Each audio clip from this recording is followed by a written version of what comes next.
The doorbell above the glass entrance chimed softly as Ethan Caldwell stepped into the boutique, a man whose presence could silence a room. He had come to buy a rare diamond ring for an upcoming gala, but the moment his eyes met hers, time stopped.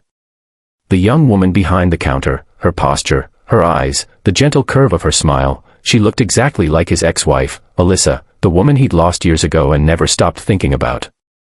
His breath caught in his chest, his heart thudded once, hard, like the echo of a memory he'd spent years burying. For a second, he thought he was seeing a ghost. But ghosts don't hand you jewelry boxes with trembling hands. What was she doing here, or rather, what was this face doing here, haunting him in the form of a stranger? The millionaire, known for his composure and confidence, found himself speechless, frozen in disbelief. And as she looked up at him, offering a polite smile that didn't recognize him, Ethan's world tilted on its axis. Something wasn't right. The timing. The resemblance. The name tag on her uniform that read, Alina. Was it a coincidence, or fate trying to say something he wasn't ready to hear? Before we go further, if you believe in kindness, second chances, and the power of love that heals, make sure to like, comment, share, and subscribe to Kindness Corner. This story might just remind you how fate can surprise us when we least expect it. For years, Ethan Caldwell had built walls around himself. A self-made millionaire in his late 40s, he had everything that screamed success, luxury cars, a glass penthouse above the city, and a name that commanded respect. But behind all of it, his heart had remained cold, sealed off since the day his wife, Alyssa, walked out. Their marriage had fallen apart not because of betrayal or lack of love, but because Ethan had chosen ambition over affection. Long nights at the office. Missed dinners. Words said in anger.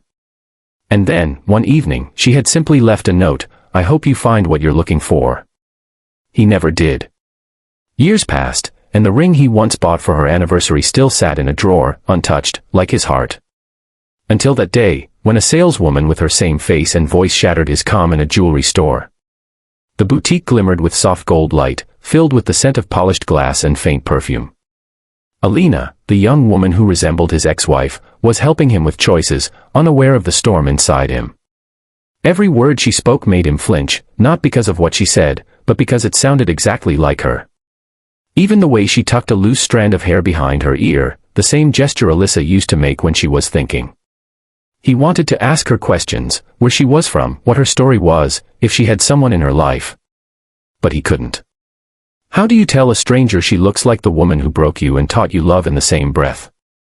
As Alina showed him a diamond ring, she mentioned it was part of a charity collaboration. A portion of the sales went to a foundation that helped single mothers start new lives. Something about her tone softened him. She wasn't just doing a job. She cared. That struck him deeply because Alyssa, too, had once run a charity before their marriage fell apart. Ethan's chest tightened as he studied her. She was kind to every customer, gentle with her words, humble in her movements, everything that had drawn him to Alyssa years ago. But when she looked into his eyes, he saw no trace of recognition, no flicker of shared history. Only warmth. "Sir, are you all right?" she asked quietly when she noticed his silence. He forced a faint smile. "You just remind me of someone." She smiled politely, used to hearing such things, and continued packing the ring. But Ethan lingered, unable to leave. He noticed a small photograph tucked under the glass counter, a picture of Alina holding a little boy. Something in that image tugged at his soul. He hesitated, then asked softly, "Your son?" Her expression brightened. "Yes. His name's Noah. He's 6. Ethan nodded slowly, a lump forming in his throat. The resemblance, the kindness, the quiet strength, it was all too much.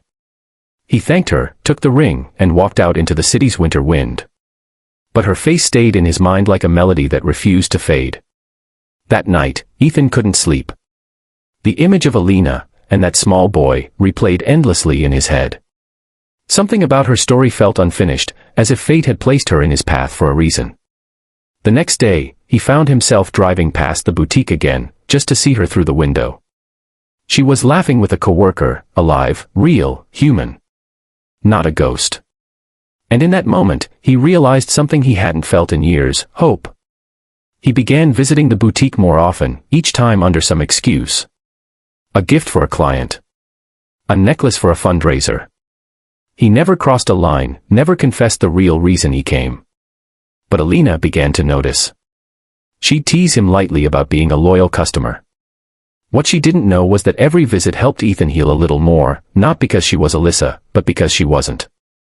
She was a reminder that kindness, compassion, and second chances still existed in a world that had turned him cold. Weeks passed. One afternoon, he finally opened up, telling her about his late wife, his regrets, and how he had lost himself chasing money. Alina listened quietly, her eyes soft with empathy.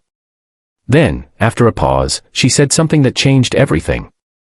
"You know," she said gently, "sometimes life takes away what we love most, not to punish us, but to make room for something new. Maybe not the same, but still beautiful." Ethan's eyes stung. Her words echoed through him like sunlight breaking through clouds. That day, he left without buying anything, but for the first time in years, he felt lighter. Over the next few months, Ethan started to change. He reconnected with old friends, funded a new charity in Alyssa's name, and began volunteering at Alina's foundation for single mothers. Each time he saw her and her little boy, he realized that healing didn't come from replacing the past, it came from forgiving it.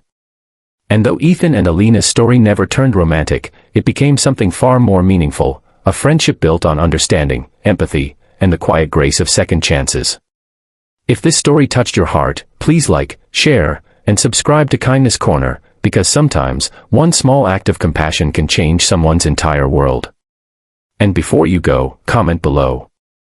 Do you believe fate brings people back into our lives for a reason?